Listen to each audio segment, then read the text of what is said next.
Hey, welcome back. This is Dino, and today's mini lecture is on manipulation nation. The web is the world's biggest social experiment. We're going to be talking about the VPro's documentary video, What Makes You Click, and two people within it, Tristan Harris and Natasha Schul. The time codes as to where they are in the video are there, as well as the link, which should be down below. Some things you want to think about if you haven't seen the video yet, or just generally what are your general thoughts on it, which parts of the video clip resonated with you specifically and why, and probably for this in terms of manipulation nation, do you wake up and turn your phone over? Is that something you do every day? If so, why do you do this? And is there a personal impact to that type of behavior? First, we're going to talk about Tristan Harris. I'm going to have a couple of quotes. Maybe you can think about them. If you want to pause the video and then think and then replay, or just keep playing through and I'll give you my thoughts. The first quote, every single player, every app, every website, every service is competing ultimately for attention, even if you're building a meditation app. I put an exclamation mark because we're getting to a point of absurdity when meditation apps, which should be making you more calm and well adjusted, are competing. I think about what are the implications for this type of competition when they're competing for your attention. You might want to think about that for a second. I would argue that they are purposely trying to make you addicted to those apps so that you continue to go back over and over and over to them, and they're in an ecosystem of other apps where these other ones are also doing the exact same thing. Another quote from Mr. Harris: if you look at this is like an evolutionary system. Facebook is like an organism, and Twitter is an organism. YouTube is an organism. And each iteration, they're mutating new persuasive techniques. They're trying new things to survive, to be fit, to survive, to get more people's attention. And think about this. Otherwise, what would happen if they don't evolve? What do you think? I would say if they don't continue to mutate new persuasive techniques, they, like any organism, is going to die. As a result, we think of Facebook, Twitter, YouTube, other platforms we use as some kind of static service. Oh, Facebook, I connect with friends. Twitter, I check out news stories. YouTube, I watch videos. But each time, if you've used these ones for years or other platforms, they're changing all the time while we're using them. And they're changing over time, so they're becoming more catchy, more sticky, more addictive, so that you stay and continue to look at them. Another quote, a slot machine is persuasive because it operates on a principle of intermittent variable reward, which means that you pull some lever and sometimes you get an exciting, enticing reward, and other times you don't. From this quote, do you think of your phones as some kind of slot machines?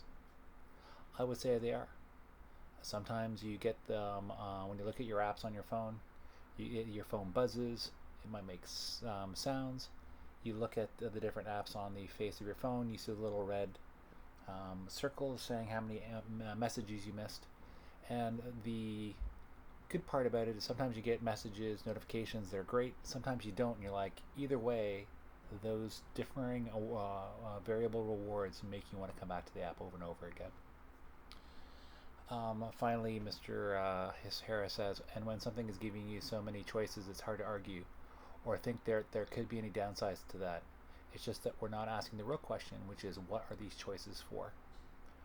What are these app platform choices for? Why do they provide them? Think about that.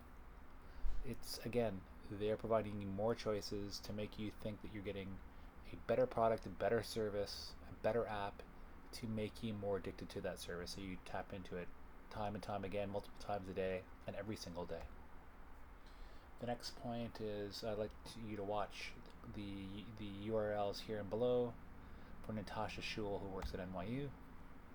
And gamblers, she writes, gamblers will often speak about having a sensation that they're merging with the machine, that they can't tell, where their fingers ends and the screen begins, and they feel that they know what's going to happen next. They become so absorbed in the game that what they're really playing for is continuing that absorption. Why are we so absorbed with our devices' platforms? I would argue it's that intermittent variable reward where we want to get engrossed in something, and sometimes we look at our devices and something good happens, sometimes it's bad. Anyway, In our free time, we want to get engaged with something. Why not our phones? And why not have our time being used where we're focusing on something? She's talking here about slot machines and gambling, but you could make the same point for phones and other platforms. The jackpot only serves to recycle the winnings back into the machines so that they can keep playing, keep staying in this kind of zone where time and space and a sense of monetary value and even a sense of self falls away. Have you ever felt a sense of self fall away while using social media or your phone? I'm sure you've all spent a little time where you've scrolled downwards on your phone looking for more and more content. And you wake up in the middle of the night, you're like, oh, it's 2 in the morning, I'm just going to check my phone for a second, and then half hour, 45 minutes, an hour later, you're like, why am I still awake? Why am I still tapping away at my phone? And again, the sense of self falls away. Another quote, when you're at the machine, your whole bodily posture is different. You're kind of slumped down, your eyes look a little glazed over, and you're just repetitively tapping with your finger. We have all these sorts of experiences today with machines, whether it's trying to buy something in an eBay auction or playing Candy Crush. It's the sense that you can just keep going, and you don't know what the next thing is going to be. Have you ever felt yourself repetitively tapping while using social media? Have you ever looked at your phones and kept tapping notifications on apps where they are?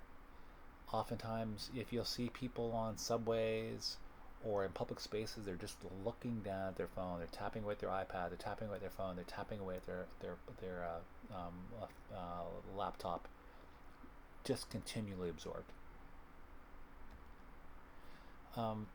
She also writes or says, corporate value is increasingly coming to be measured in terms of clicks and likes.